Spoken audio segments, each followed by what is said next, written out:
Morning guys! Another vlog, another day. So today is day 2 ng aming prog at 8 o'clock ng umaga na. So for today, we start off the day na kakain muna kami ng breakfast. So sinubukan namin yung breakfast nila kasi medyo nabuyo kami nung nasa counter, nasa lobby, sa reception na mag-avail nung breakfast nila. Masarap daw. So, ngayon namin mati-testing. Although, parang sulit naman ata na mag-avail ng breakfast kasi based sa room nila, maganda yung place. So, siguro proportionally maganda rin yung breakfast nila. At saka nire-recommend din nung reception nga. Tapos, ayun, medyo na-late lang kami ng gising kasi pagod nga kahapon. Tapos, ayun, baba muna tayo sa breakfast. Tingnan natin kung anong merong breakfast sa kanila. Food vlog muna.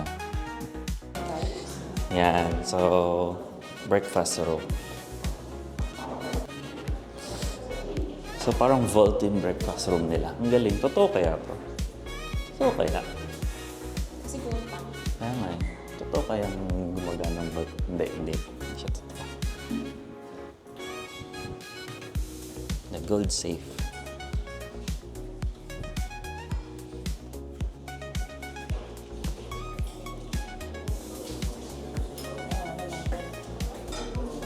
Ito na ang breakfast nila. Mga yogurt, fruit salad, mga tinapay, fruits, mga raisin, pang cereal ata yun. Tapos ano to? Raspberry, juice. Yan, sisimula. May rice, may scrambled egg rice. Mga bacon, tinapay sa dulo. Ayan. May bacon, karne na. Tapos puro gulay, tinapay, water, kape. Yun lang ata. Ayan. So itong breakfast namin for today. Sulit siya para sa atin. Ayan, meron ako ng rice, bacon, cheese. Doon pa lang okay na ako. Tapos ito parang Coco Crunch, lactose-free gatas, merong chocolate. Tapos ito tinry ko lang, itong mushroom, stewed mushroom. Tapos cheese, yung dish nila cheese, chicken, tsaka salami, coffee. Tapos apple juice, kasi mga tinapay. May mga tinapay doon, hindi lang ako kumuha pa. Kasi yung tinapay na gusto ko yung may butter, nilagyan ng butter. Pero madami pa doon. So that's it, kain mo na. And we're done. Sobrang dami nakain. Nakadalawang balik pa ako. Sulit siya. Para sa 13 euros. Parang nasa 800 plus 900. Sulit siya. So, ngayon, pupunta kami sa Prague Castle. Yun yung pinakamalayo. So, pinag-aaralan namin kung paano pumunta doon. Merong app na ginagamit sila. Itong Pin-Lit Taka app. Yan, lalay ko na lang dyan. Bale, yung app niya, dyan ka bibili ng ticket na 30 minutes, merong 90 minutes, tsaka 1 day, etc. 3 days. So, ang bibili namin ngayon is 1 day para bukas na umaga, pwede pa namin gamitin papunta sa kung saan naman namin maisipang puntahan. Bale, yung 1 day, 24 hours na travel is 120 check.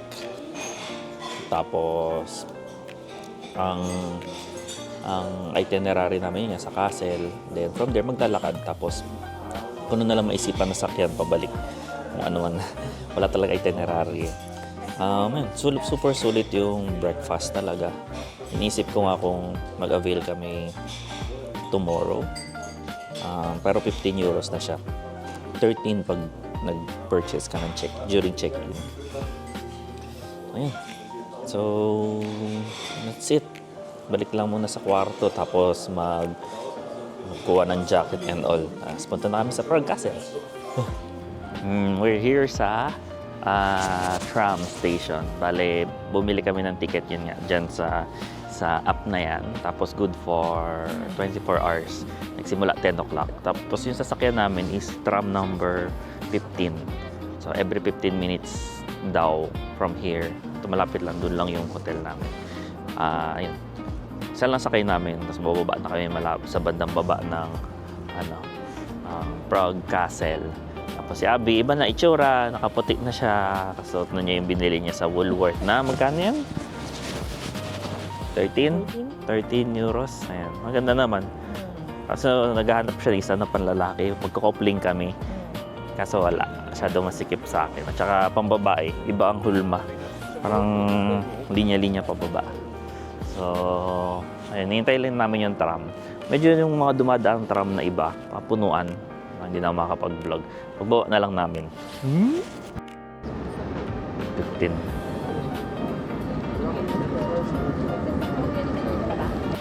So, nakababa na kami dyan. Yan, naisakyan namin. May inspector. So, parang naka-civilian lang. Tapos may sing-sing sila. Siguro, parang police badge. Papakita nila. Tapos ticket, titignan yung ticket. So, pinakita na namin yung ticket na nabili namin sa sa net. So, yung ticket namin naman is 1 day. Meron kami nakita, mga foreigner din. Dito tayo. Di ba dito? Mabalik. Meron mga foreigner grupo sila. Parang wala ata silang ticket. Tapos kinakausap. Mahal ata ang huli kapag wala kang ticket. Kahit daw foreigner, walang sinasamba. So, ayun. Mabuti na rin may ticket. Bali, ang tram nila, tram siguro mga bus, mga transpo, pwede card. So, itatap mo lang yung card. Tapos, 30 Czech crowns. 30 yung currency nila. Tapos, may lalabas na papel. Yun yung papakita nyo dun sa inspector kung may magtanong. Tapos, ayun. Yung sa amin is 120. So, since 30 ang isang sakay, kailangan makasakay kami 4. -1 kasi bukas gagamitin namin bukas sa umaga since 24 hours.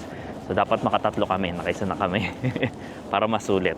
So, pag di kami makatatlo, mas mura yung single journey.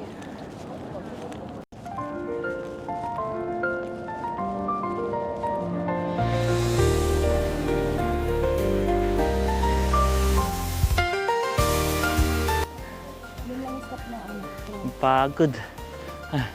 Taas. Kahit malamig, hinihingal kami. So, sabi ni Abby, di ba sinakyan namin 15? Ang baba nun, dun sa baba. Kung gusto nyong sa taas na yung stop, ang sasakyan nyo yung 22. Yun daw yung diretso sa taas. Ang pagod. Ito na ata yung tok-tok. Ngayon, dami ng mga tao.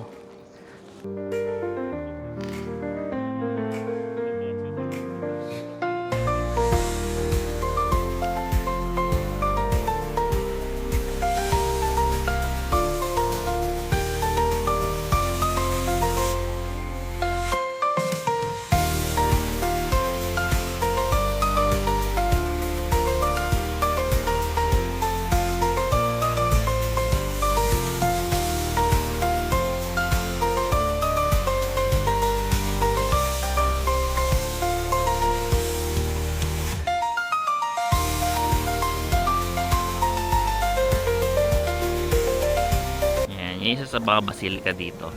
Kaso may ticket. So, ayan. I-ano na lang, admire na lang yung labas. So, ito na kami next. Tadang! Castle.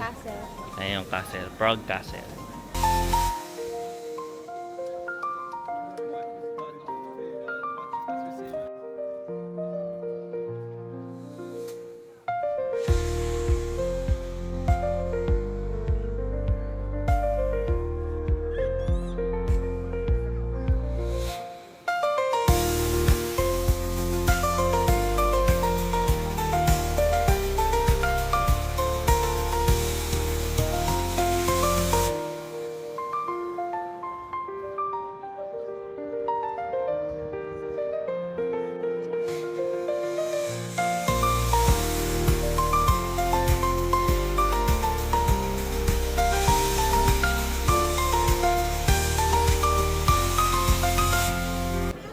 So, if ever na gusto nyo pumasok sa loob ng castle, 450 Czech ang pagpasok. Iba pa yung, ano yun, main circuit nakalagay.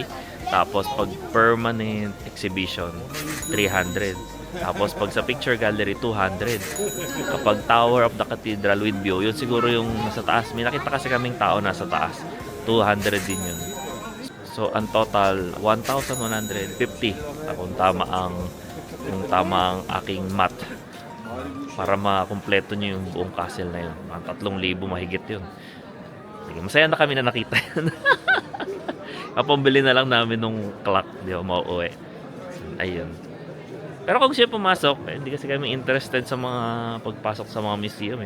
Masaya na kami na nagpapapicture sa labas at saka nakakapunta dito. Ayan, walking uli.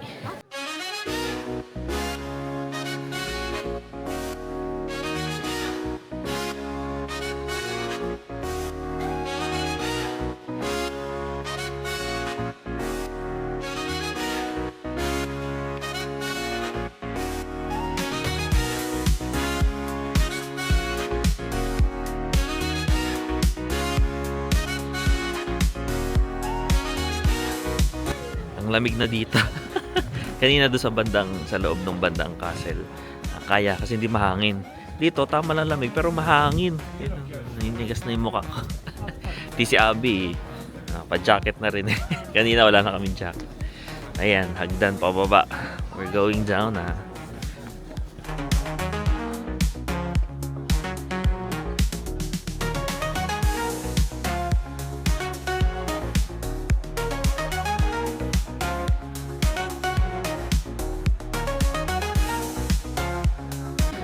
Kala namin, mga gantong simbahan, libre entrance na kasi parang hindi naman siya tourist spot. Pagpasok, meron pa rin ticket.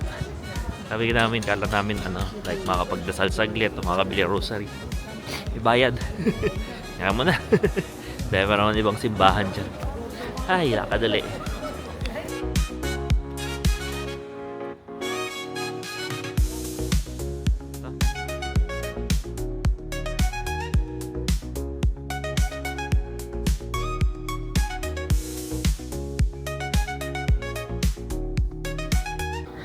So, ayan yung garden.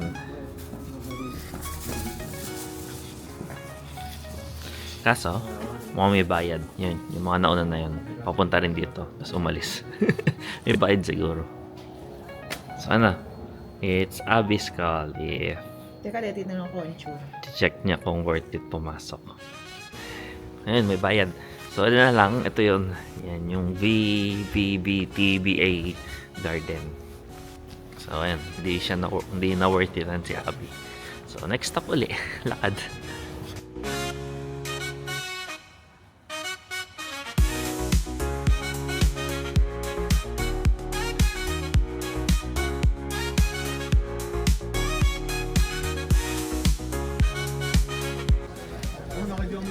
Tourist spot ba to? Para mga bandal lang to ginawang tourist spot. Ayun, may dala kaming ballpen. So, nagsulat ako. Kaya ko kung kita. Ayan. Kita ba? Ayan. Mike and Abby 2025. So, kung sakaling bumalik kami dito, tingnan namin kung andito pa yung nakasulat. Buti yung dalang ballpen. Ayan. Tourist spot. So, tourist spot na rin yung pangalan namin.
tao.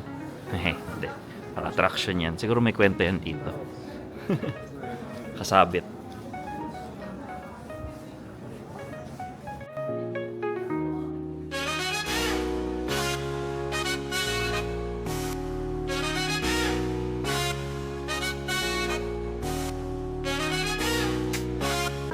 So, isa to sa mga main attraction dito yung ulo. Bali, umiikot yan.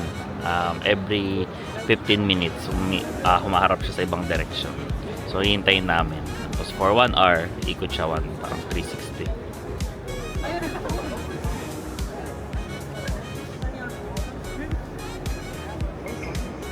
Gumagalaw na. Yun na yun. Yun na yun, B. Yun na yun. Parang nanginig lang siya eh. Naghihintay pa. Yun na ata yan. Di na siya gumalaw. Kala ko naman like kaharap sa kaliwa or kanan every 15 minutes. Tapos 1 full rotation in 1 hour. Wala, parang nanginig lang siya eh. Sumakay na lang kami ng tram. Medyo napapagod na. Tapos yung tram naman na sinakyan namin, yan, yung dancing building.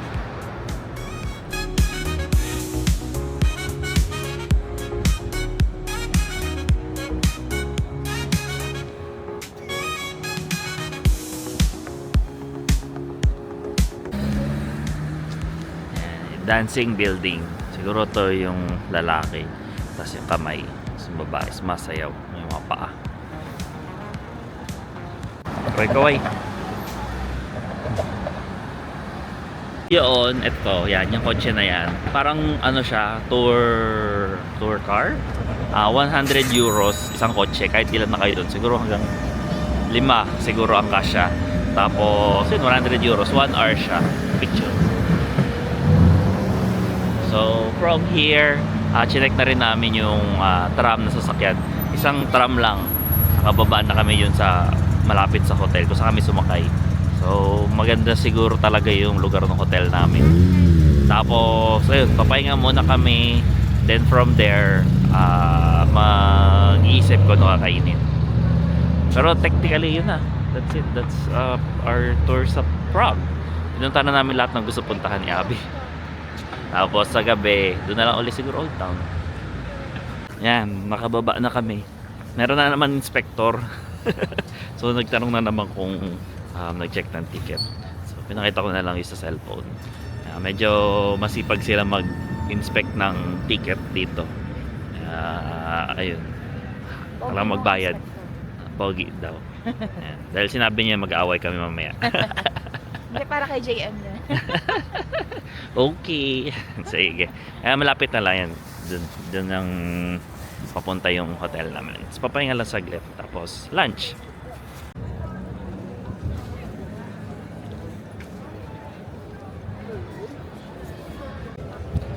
So nilakad namin pabalik. So napagpahinga kami ng mga 1 oras siguro.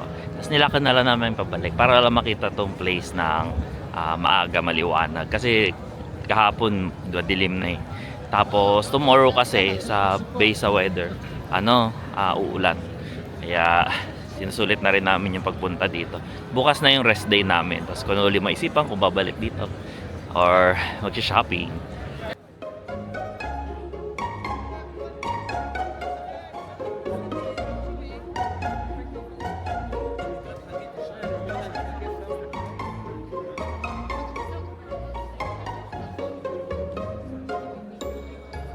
So kagabi, 'di ba, tumutunog siya. Dito pala sa bintana may sumisilip, yung dalawa na yan. Yun pala yun. So kala ko tumutunog lang. Parang kukuklak siya. And that's it na. Mostly na andito naman sa area nito is na cover ko naman sa video ko kahapon.